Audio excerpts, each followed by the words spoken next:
in addition to this tutorial, the tool also has a button at the lower right called Instructions, How to Use this tool.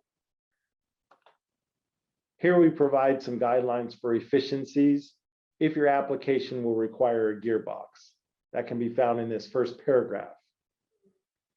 Then in bold print, you'll see the 4 key input parameters needed in order to provide the best fit Gold Cup pump and motor for your customer's application.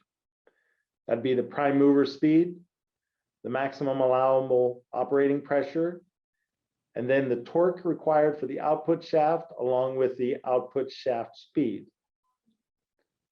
Towards the bottom of the page, we also have some suggestions for applications where the data requirements you've entered resulted in an error message. We'll come back to this a little bit later to show you how this can help. Now let's close this and go back to a quick look at the input-output data page view.